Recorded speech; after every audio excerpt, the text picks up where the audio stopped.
Our last case for the day is City of Miami Beach versus Vila and Associates. Counsel? Good morning. May it please the court, John Carlos Weisel for the appellant, City of Miami Beach. I'd like to reserve 3 minutes for rebuttal, if I may. I'm sorry, how many, counsel? 3 minutes. Good morning. This case asks this court to determine the consequence of the plaintiff's fabrication of evidence in response to a notice of default in a government contract, its concealment of evidence in discovery to hide the fraud, and its perjury in multiple occasions to perpetuate that fraud. Perjury that, as I will argue, was directly related to an issue that was central to the case.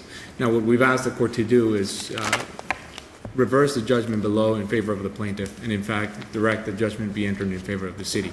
We've done this by presenting alternative arguments, and I would like to present them first and then I'll discuss them. The first argument that we pose to the court is that the fraud in the performance of the contract based on cases like Fernandez versus City of Miami and the multiple cases from the federal courts that we provided the court provide a basis for the court to hold that the fraud in the performance of a government contract is itself a sufficient basis to affirm the termination of the contract for cause or for default. Secondly, a related argument is that the response to the notice of default, which constituted misrepresentations and attached a fabricated quote-unquote permit extension, also itself suffices as a basis for this court to affirm the termination of the contract for cause or for default. And lastly, as a sanction, we've argued that the trial court erred in ruling that the perjury and the fraud at issue did not directly relate to an issue that was central to the case. We believe that it very clearly did involve perjury that related to an issue that was central to the case. And so if the court agrees with us, what the argument we put in our brief is that the only just consequence of that perjury and that fraud should be the striking of the pleadings and the entry of judgment for default against the plaintiff. Now, alternatively, if the court agrees that the perjury went to an issue that was central to the case. Was there a motion to strike the pleadings for fraud? I'm sorry, Your Honor? Was there a motion to strike pleadings for fraud? There was a motion to strike the pleadings for entry of terminating sanctions. That's the name of the motion that was filed. And it asked the court to, as a sanction, strike the pleadings and enter judgment against the plaintiff. That was filed and that was argued. And the court denied the motion. So what was the fraud that justified the striking of pleadings? Well, Your Honor, I'm sure that the court is well familiar with the fraud in this case.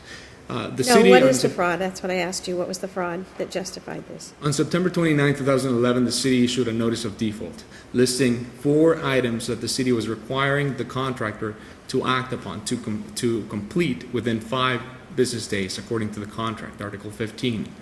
In response to that notice of default, on October 4, 2011, the contractor sent a response letter to the city on the first item in the notice of default, which was the failure to maintain a dewatering permit. The contractor stated in the letter, "See attached permit extension." Attached to that letter was an email from DERM, a county agency, from a public official, that said, "Thank you, your permit is approved. An original will be sent to you tomorrow." And of course, they already had that permit all along. The city had demanded it right at the beginning, correct? It was one of the contract requirements? Yes, it was in the contract. And the city said, "Show it to me." And they had it all along, and the city, they've been doing all this work with a valid contract, correct? For about a year, they had a permit continuously since August 2010. The city never said, "No, we'll let you do any of this work without that." They demanded it all the time. They said, whenever you're working in the wet, you got to have it, right? Absolutely, absolutely. The only time that they were not able to obtain the permit was at the beginning of the project when DERM required the building of the wells. DERM said, until you build the wells, you cannot have the permit. But once the wells were built, the permit was issued August 2010, and from that moment on until August 24, 2011, when the permit expired, the contractor maintained actually 2 dewatering permits that it renewed constantly. The problem with the last one is the city knew all this. All this time, the city was informed about the status of the permits and what was being done with and without permits, correct? Well, it was informed through the consultant, and it also was involved in inspections and making sure that the contract was moving along, because in 2011, as we stated in our brief, the parties started having difficulties in terms of moving the project along. And so the city became involved more hands-on in making sure that the contract was actually progressing towards completion. And so on August 25th, 2011, a But person counsel, from the here's city where I actually... get confused in this. This is a breach of contract action. Yes. This is a contract. You either perform or you don't perform. If you fail to get a permit that was required and it's material, you failed to perform. Contract over. This isn't a fraud action. This is one of the bases for setting aside a contract is that there's fraud involved, but basically it's a contract action. You either did what you were supposed to do, you didn't have a permit, that was a breach of contract, and it was material, and we're justified in getting rid of you. You didn't do what you said you lied, you didn't have the permit. That's a breach, correct? That is true, Your Honor, but it doesn't stop there, because if it was just that, then we wouldn't have Article 15 that requires the notice of cure, and you have 5 days to cure. And so that's why the response from the contractor is central to the case. If you look at the counterclaim, it was alleged from the very beginning in the counterclaim that the contractor had failed to So you say there was a watering breach. You didn't cure in 5 days. It's got to be a material breach. I mean, there's lots of little things that don't go right in a contract. So why was it so material?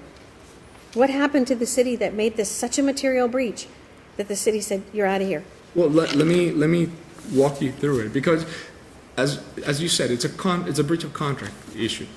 So it's a contractual requirement in the contract, and if the contractor does not comply with the requirements, then the city is entitled to terminate it for cause. Whatever that requirement is. If it's a material breach, of course, but always has to be a material breach. Well, so long as if the response to the notice of default did not adequately address the issues of default, that is a material breach in and of itself. That's what the contract provides. Article 15. So That's if what the it says. city had required the contractor to do anything without a permit, when a permit was required, that would have been a material breach, would it not have been? No, it would not have, Your Honor. Oh, so because if one side does something a little bit wrong, that's a material breach, but if the other side does something a little bit wrong, that's not a material breach. No, Your Honor. The contract required the contractor to maintain the watering permit. But if the city required if the city had ever required the contractor to work without the required permit, wouldn't that be either forgiving of that or a breach on the part of the city?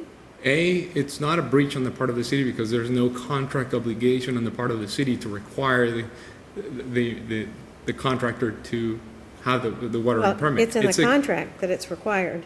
And if it's required to be done and the city says we want you to go forward without it, then that's requiring the contractor to do something that's not required under it. No, not exactly, Your Honor.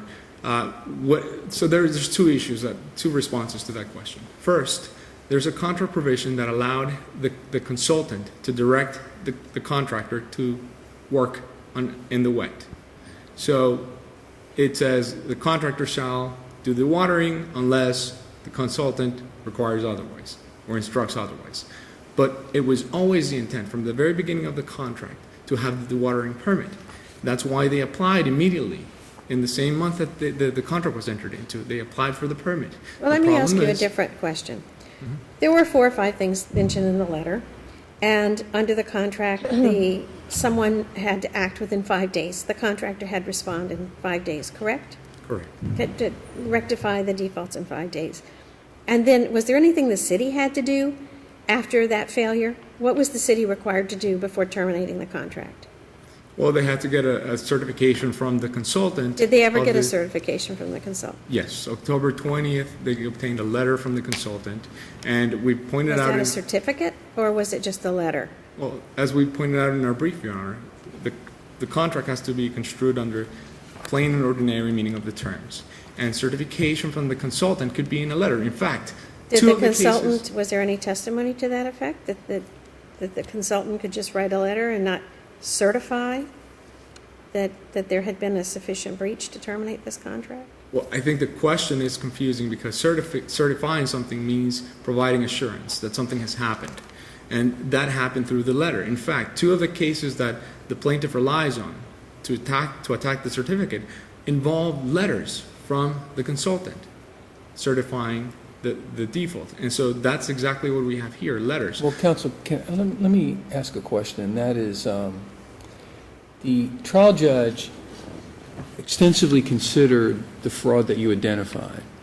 She agreed with you that there was fraud, but she decided not to do what you're suggesting, throw the contractor's claim out, but instead entered substantial monetary damages against the contractor. So looking at that, first of all, I guess, I mean, what is the standard of review, and how do you address the fact that the trial judge decided in a very lengthy order that, look, that perjury existed, that fraud existed, but it didn't justify, the death penalty, so to speak. It justified substantial monetary penalties. That's the third argument that I raised. And that the response to that, Your Honor, is that the standard of review is typically abuse of discretion. However, when the decision involves a determination of law, that's reviewed de novo. And in this case, what the court found, the reason that she didn't impose the terminating sanctions was because she found that the perjury did not relate to an issue that was central to the case. And that was the error. That was a legal error that the court committed.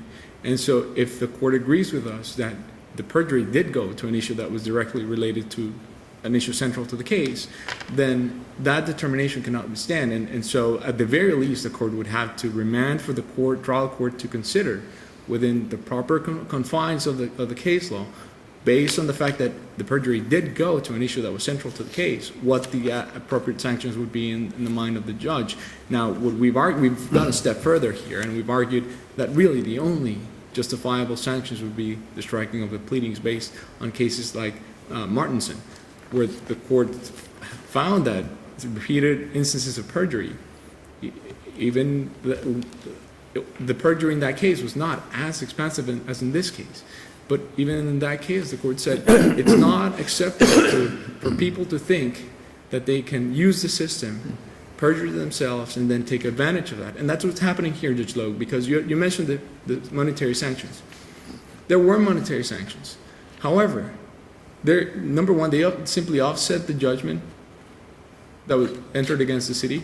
And number two, they're still going after attorney's fees against the city. So the monetary sanctions at the end of the day are going to be wiped out by their motion for attorney's fees that they're pursuing. In essence, what they did in this case is Mr. Miguel Vila fabricated this evidence, lied in deposition testimony, provided the fabricated evidence to the experts who themselves relied on it and filed affidavits to defeat our motions for summary judgment on those issues. He testified at trial and perjured himself. And then at the end of the day, the arguments are arguments of counsel saying, well, we would have had a different argument and we would have won. That's exactly what happened in Martinson. The court let the case go to trial, and this court said you shouldn't have this case should not have gone to trial, because a litigant cannot do this and then take advantage of the system that's providing it justice. Because yes, there's a balancing between the policy that we have of ruling on the merits against protecting the integrity of the system. The question is whether it's a fraud on the court or whether it's a misrepresentation or a breach of the contract. In this case, the failure to get the permit and saying that you had the permit was within the contract. In other words, saying they were required to get the permit and they failed to get it and they lied to you about it is a breach of contract. But it would have been different. It's a different thing when you come into the court and you represent to the court, say in a personal injury action, that you had a back injury from an accident and you'd never had any prior back injuries, and you're representing things under oath in a court. That's a fraud on the court. That will get your pleading stricken in a nanosecond. The question is whether the misrepresentation here, the fraud, I'm not sure if it's a fraud, it's a lie, was a breach of contract. Assuming it was it a material breach? It's all within the contract, and I'm not even sure that the striking of the pleadings would be it's even sanctionable under the circumstances. So, Your Honor, I'd have to respectfully disagree. The trial court entered an order on sanctions, finding that there was fraud in the court. So there's no question that there was fraud in the court. well, we might disagree with that. Well, It's all up here for grabs, and we could say, no, there was no fraud on the court, and we disagree with that, and, so that, maybe that's what the trial court says. That's fine, but that's not binding on us. well, respectfully, Judge, there's no jurisdiction for this court to do that because there's been no challenge to that factual finding. That order comes to you on appeal from us. And the appeal is based on the fact that the sanctions were insufficient, based on the findings that the court made factual. Once you appeal an order, the order is before us. In total, you don't get to pick and choose what you want to appeal. The appeal is what is the order, the face of the order. So we can say, no, the trial judge, there is no fraud. It's nothing but a breach that was claimed. And so, but either way we went, we could address that issue. This fraud issue it appears to be nothing more than a breach of contract. It's a breach of contract, and the whole question is it material? Your Honor, let me try to explain it this way. Counsel, we understand your argument. I'm having a little problem accepting the legal basis for it, that's all. I find this to be nothing but a breach of contract action involving whether or not a material breach occurred, and therefore whether the trial court got this breach of contract action resolved properly. But the breach, Your Honor, the breach is the response to the notice of default. That's what the breach is.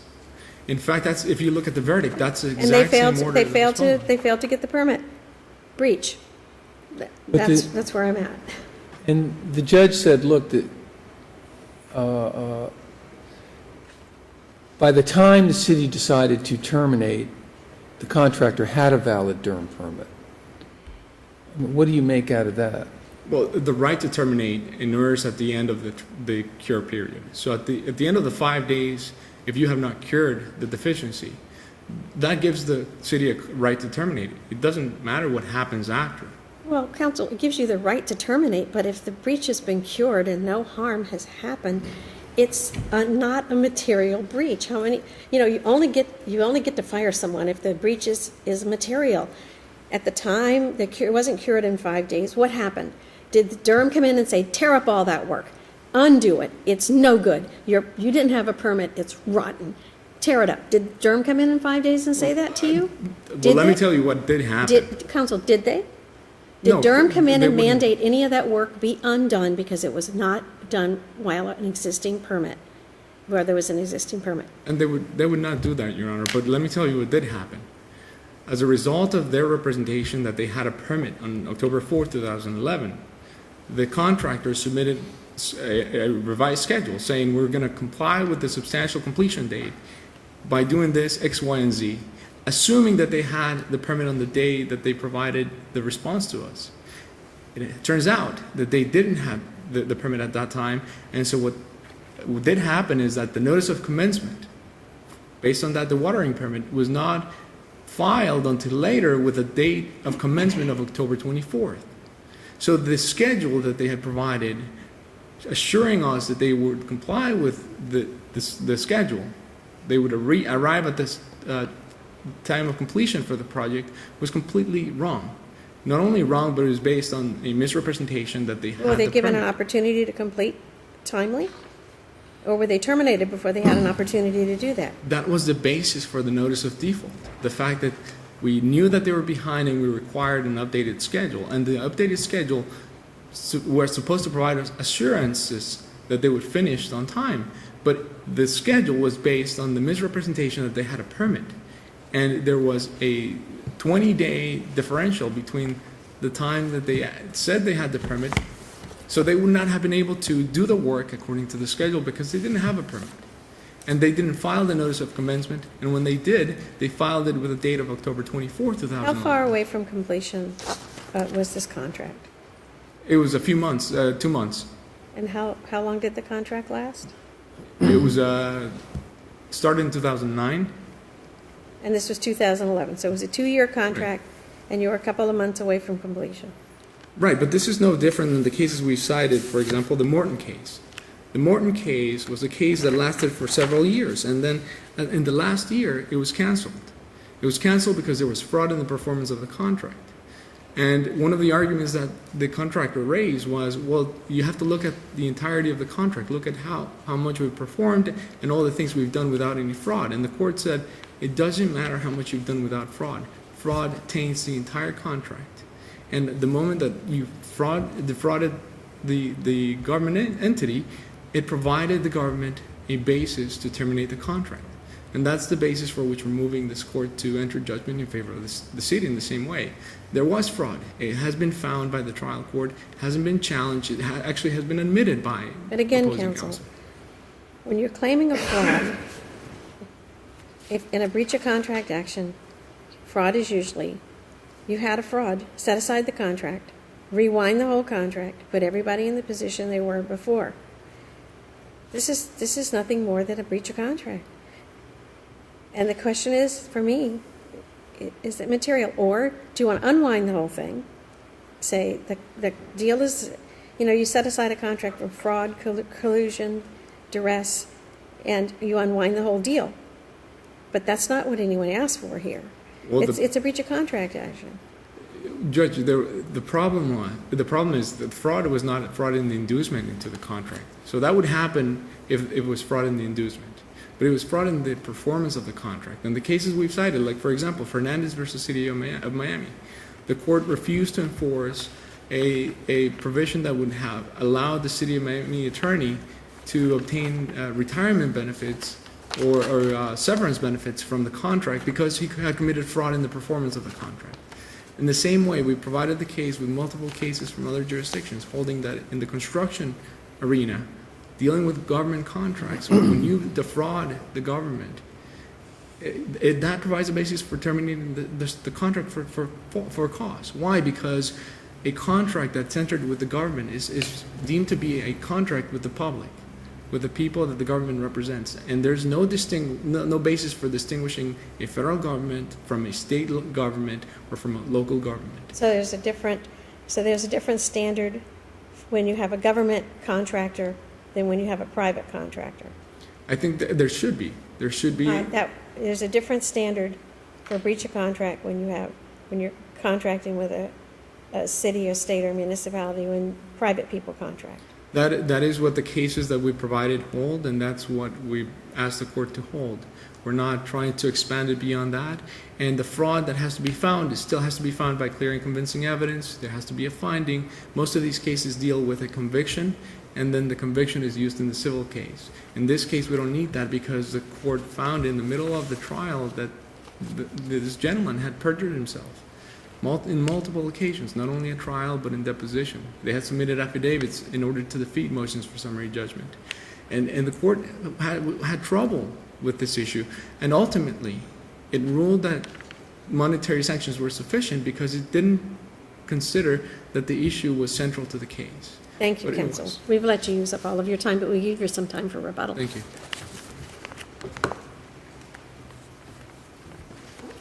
Good morning. May it please the court. I'm Joseph Lawrence. With me is Robert Fry. We represent Vila, and Associates Incorporated. Your client lied about the permit. Why isn't that a material breach? Because, in fact, the lie went to the issue of whether or not he had cured a default, and Judge Miller found that, first off, the notice of default should never have been issued because, in fact, there was no contract requirement for a dewatering permit unless you were dewatering. The contractor was allowed for 18 months to do the work in the wet without any permit.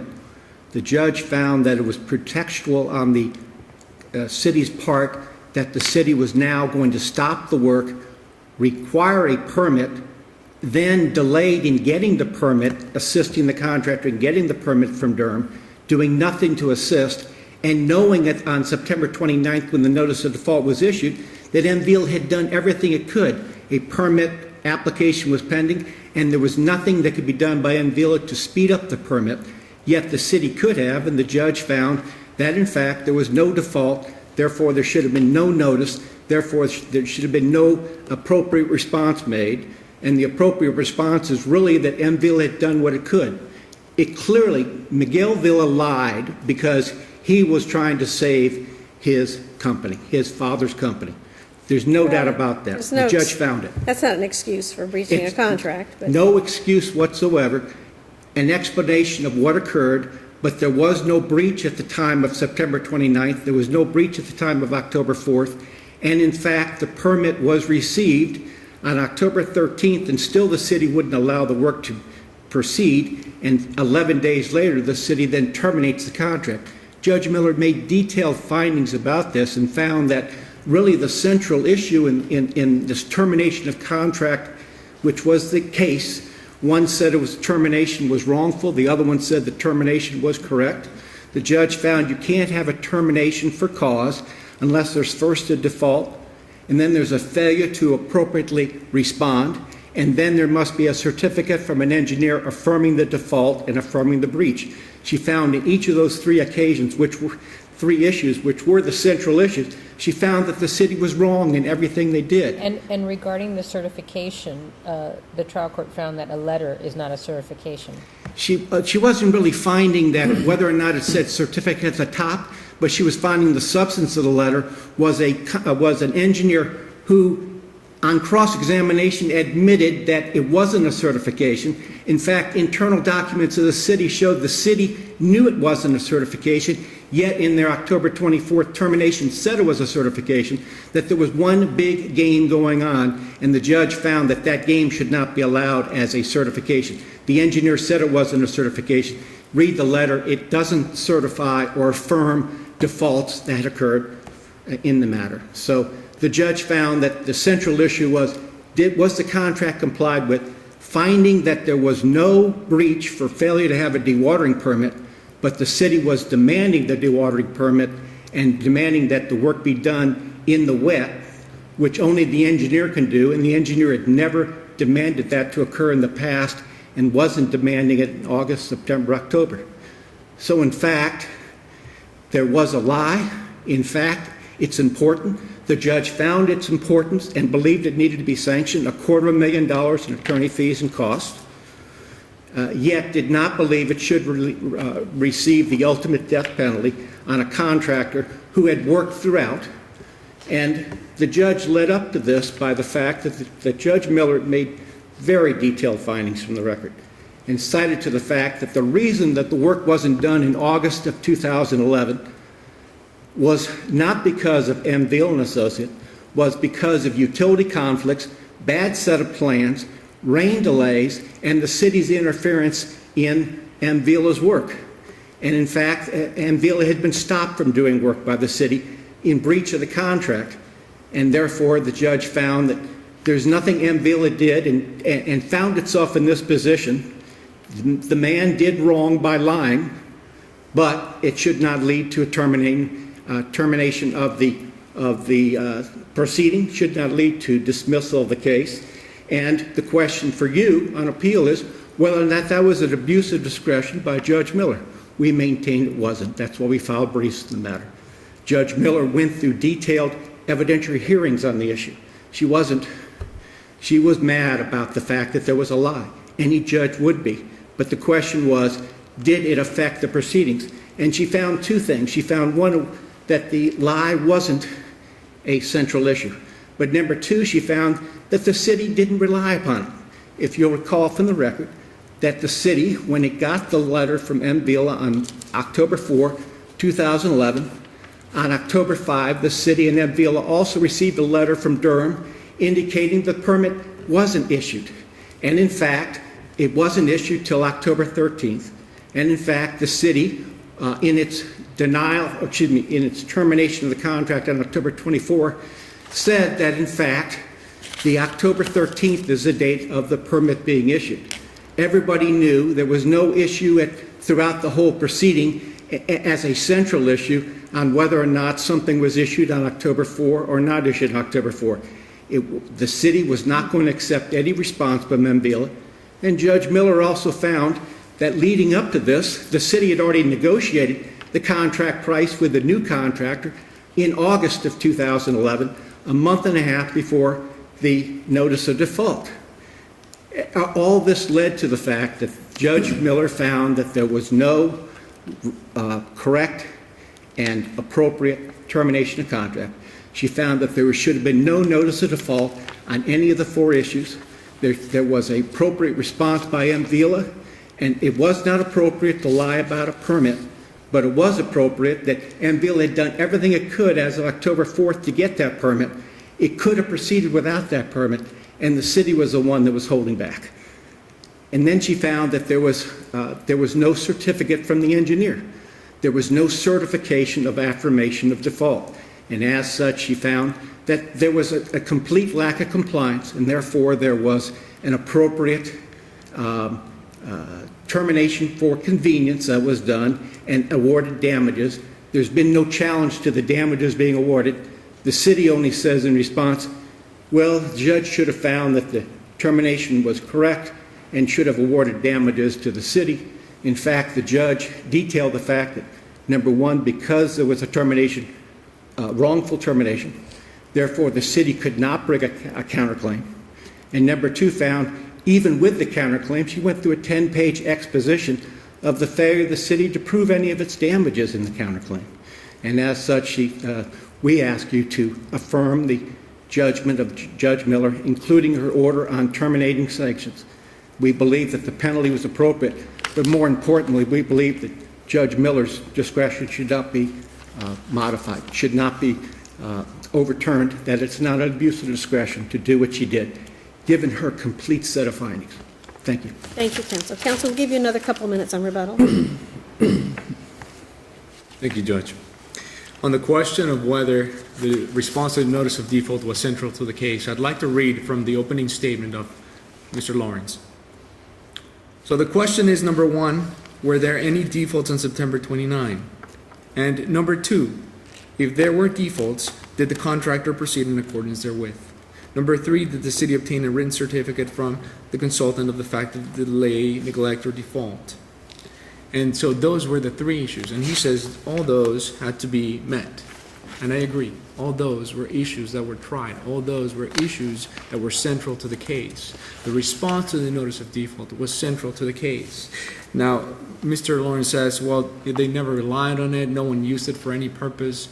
That is not true. Let me read you from Mr. Arnold Ramos's affidavit in response to our motion for summary judgment on the failure to have a dewatering permit. He says, on October 4, the same day, Mr. Mata responded unequivocally, thank you, your permit is approved. This October 4, 2011 email approval is proper and could be relied upon and utilized by Vila as an extension of the dewatering permit for purposes of work on the drainage system. They argued that this October 4, 2011 email was in compliance with the city's notice of default.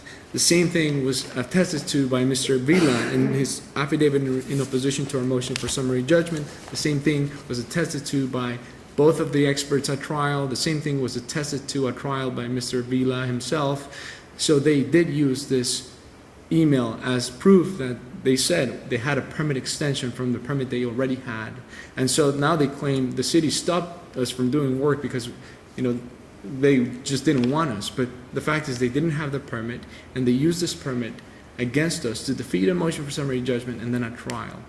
So this issue was central to the case. The perjury was relevant to that issue, and the court erred as a legal matter in finding that it was not directly related to an issue that was central to the case. For all those reasons, I would ask the court to reverse the judgment below, and under our first argument, enter judgment in favor of the city. Under our last argument, at the very least, remand for the court to consider proper sanctions under the proper legal determination that this was central to the case. Thank you very much. Thank you. Thank you, counsel. Thank you both. We are adjourned.